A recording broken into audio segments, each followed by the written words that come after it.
Olá, estamos de volta com o programa Você Pode Ser Feliz, aqui pela Rede Século XXI.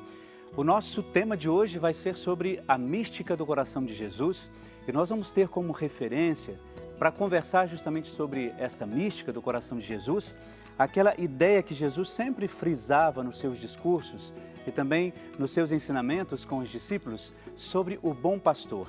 Como é que a gente pode aprender de tudo isso e fazer com que isso de fato seja uma prática na nossa vida, no nosso trabalho, na nossa família, onde quer que a gente esteja. Para começar esse bloco, eu quero lembrar as pessoas que ligam para todos nós aqui, para a Rede Século XXI, fazendo o seu pedido de oração. Lá de Xaxim, em Santa Catarina, a Alexandra Nara Cerato, ela faz oração, pede oração por ela mesma, por sua saúde, também por paz, cura total e por todos os seus familiares.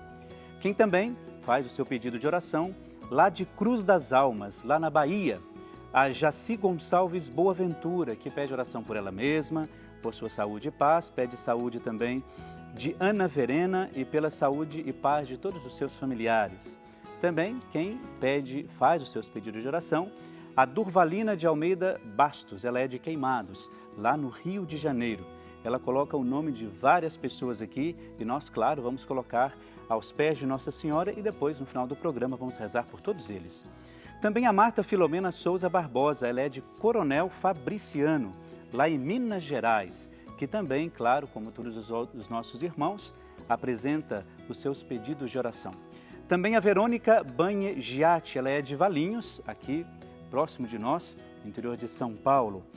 Também a Gilcielen Aparecida Oliveira, também de Valinhos aqui, perto, ela coloca várias intenções para que nós rezemos hoje aos pés de Nossa Senhora Aparecida. Muito bem, para a gente começar o nosso bate-papo hoje, conversando sobre esta mística do coração de Jesus e como nós podemos viver isso na nossa vida, nós temos já aqui nos nossos estúdios o Frei José Eduardo. Seja bem-vindo aqui no programa Você Pode Ser Feliz, principalmente para conversar com sobre uma temática que eu tenho certeza que você domina muito bem. Bom dia, tudo bem com você? Bom dia, tudo bem, Padre Eli? Bom dia, pessoal que está em casa. Você não é de São Paulo, você é de onde? Eu sou do Rio Grande do Norte, de uma cidade chamada São Tomé. Fica a uns 100 quilômetros de Natal, de onde hoje estou aqui em São Paulo como missionário do Sagrado Coração. Hoje em São Paulo você faz o curso de Teologia, não é isso? Teologia, primeiro ano, na PUC Assunção. Você fazia filosofia onde? Em São Luís, Maranhão, onde nós temos uma casa, hoje que é a Casa de Filosofia dos Missionários do Sagrado Coração, província de São Paulo. Na teologia você está em que ano, especificamente? Primeiro, segundo semestre. Tá. Então você está no final do primeiro ano de teologia. Exato. E você está na congregação, você já é religioso, não é? Você não tem votos perpétuos, mas você é religioso de qual congregação? Dos missionários do Sagrado Coração. E como você se sente sendo missionário do Sagrado Coração? Eu diria que eu me sinto uma pessoa feliz, alegre, por poder compartilhar, vivenciar essa espiritualidade do coração de Jesus, a qual ele nos chama a ser manso e humilde. Então, poder vivenciar isso no dia de hoje, nesse mundo onde a gente vive essa indiferença para com a outra pessoa, é muito importante. Deixar que o coração pulse dentro do nosso coração. Esse coração de Jesus, cheio de misericórdia, pulse no nosso coração para que a gente possa também deixar-se tocar as outras pessoas. Você hoje, como religioso de votos temporários, a gente diz, você sente que o fato de você se consagrar, a sua consagração, ela te ajudou a perceber isso, que você acabou de dizer, mais plenamente do que se você estivesse dentro de um trabalho como leigo numa comunidade? Isso te ajudou, de alguma maneira, a ser mais sensível a essa realidade? E por quê? Sim. Primeiro, eu creio que é o chamado. Um chamado que não existe uma explicação racional. Deus nos escolhe mesmo diante das nossas fraquezas, das nossas limitações, mas Ele nos chama, Ele nos escolhe e eu digo que Ele nos acolhe. Não só nos escolhe, mas nos acolhe. Nos acolhe no seu seio e assim Ele nos faz sentir preenchidos.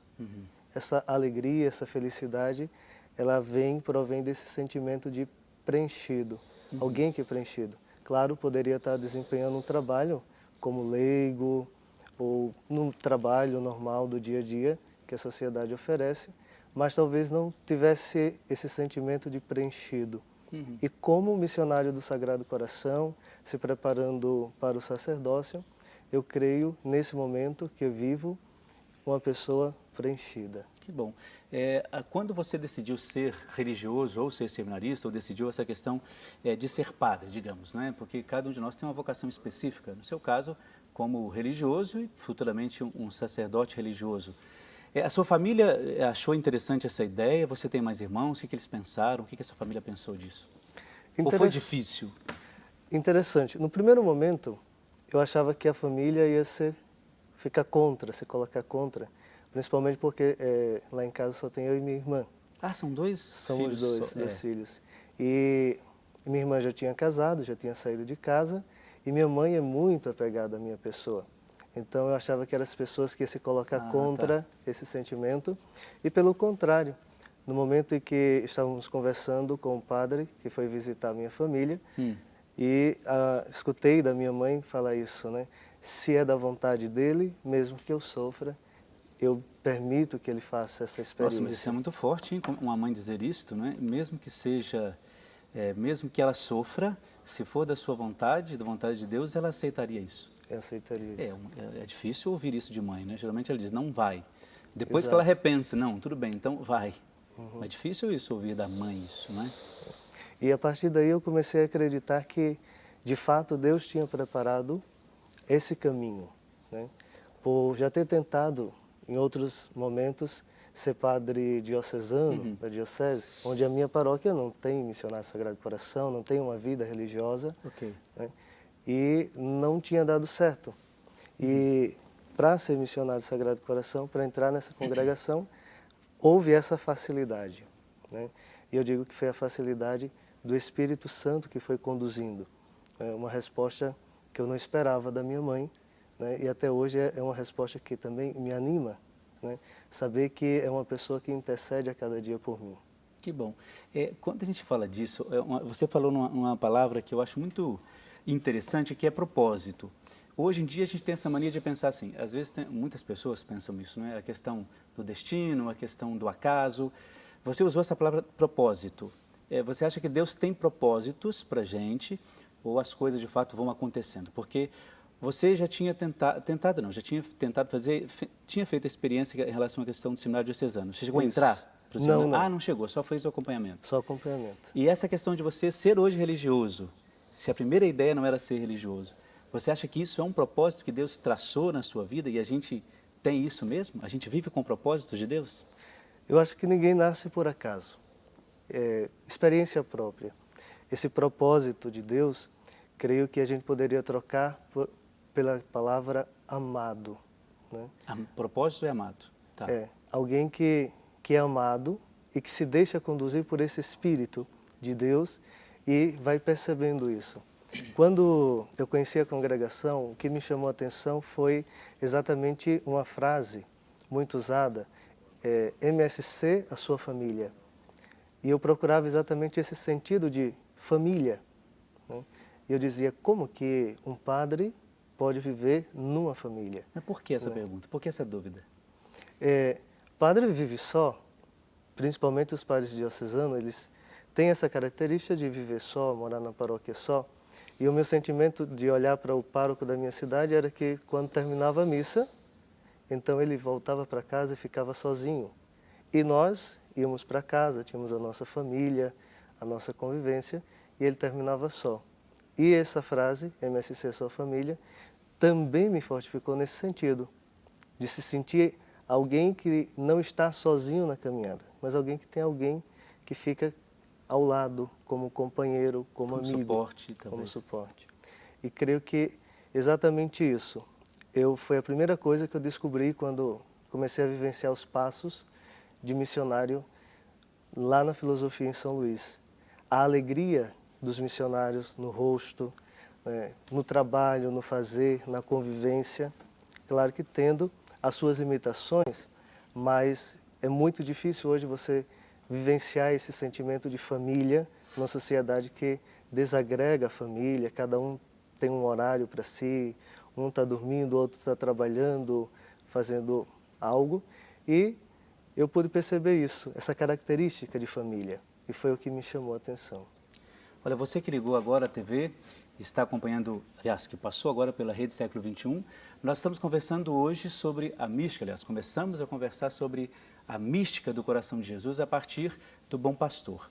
E a ideia é justamente a gente trabalhar como que a espiritualidade do coração de Jesus vai nos ajudar a viver mais plenamente a nossa vida como cristãos dentro da comunidade onde a gente estiver trabalhando. Eu estou conversando com o Frei José Eduardo, que ele já começou a falar um pouco da sua vida, da sua experiência, da opção que ele fez em relação ao sacerdócio, a questão do ser família que ele encontrou numa congregação, independente disso, porque existem os padres religiosos e os padres diocesanos. É claro que ele não fez nenhum juízo de valor sobre a questão dos padres, ou da escolha, mas dizer assim, que ele encontrou o fato de perceber que padres podem viver como família, independente das dificuldades que eu acho que toda família tem. Não é assim também com os padres existem as dificuldades. A família sacerdotal não é uma família perfeita por ser padres, porque padres são humanos, não é? Exato. E se a gente quiser padres perfeitos, não vai ser aqui na Terra que você vai encontrar, tá bom? Então, por isso que é importante a gente dizer essas coisas para ajudar as pessoas a entenderem. Antes de terminar esse bloco, o nosso assunto hoje seria sobre essa mística da espiritualidade do coração de Jesus, mais em relação a essa questão da devoção. Como que você vê, de uma maneira geral, só para a gente iniciar o assunto, como que você vê essa questão da devoção hoje? Você acha que as pessoas estão vivendo melhor a sua devoção ao coração de Jesus ou trabalham essa espiritualidade do coração de Jesus? Padre, hoje eu creio que a gente está com uma dificuldade no relacionar-se com a devoção.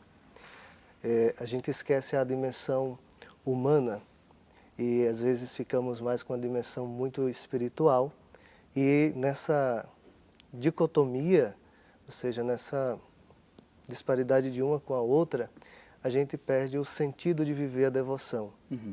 Quanto mais humano a gente se deixa ser, mais espiritual nós somos, porque nós encontramos o sentido. Então, creio que se a gente trouxesse o coração de Jesus a pulsar em nosso coração, deixar que esses sentimentos que permeiam a vida de Jesus permeasse o nosso coração, se tornasse também os nossos sentimentos, nós teríamos uma devoção muito mais viva, muito mais eficaz, uma devoção de fato de quem se sente amado. Uhum. Uma das coisas importantes é que talvez hoje as pessoas tenham perdido um pouco, não no sentido de que fizeram isso porque quiseram, ou porque as pessoas agiram mal, mas o sentido da espiritualidade em si. Porque eu acredito que quando você é uma pessoa que vive a partir da espiritualidade que você recebeu, eu diria desde o nascimento, principalmente dentro do batismo, se a gente vivesse isso com mais intensidade, ou seja, vivesse melhor com as pessoas, tivesse uma vida intensa de oração, e quando eu digo intensa, não é ficar o dia inteiro dentro da igreja ou dentro do seu quarto rezando, não. Como eu digo intensa, é fazer assim, quando eu rezo um Pai Nosso, ou quando eu rezo uma Ave Maria, tentar trazer aquilo que eu rezo para a minha vida. Então eu acho que quando a gente perde isto, ou esta referência, talvez eu esteja usando a palavra errada, não perder, mas quando a gente deixa isso adormecido dentro de nós e não suscita isso, a gente acaba não vivendo essa devoção, não só ao coração de Jesus, mas também em relação a todas as outras devoções que a gente tem. Principalmente a devoção que cada um tem dos seus santos, daquelas pessoas que elas têm mais admiração, que elas encontram mais diante do seu momento de experiência com Deus. Então, por isso que o que você disse para mim me faz pensar muito nisso. A espiritualidade é algo que nós temos que cuidar.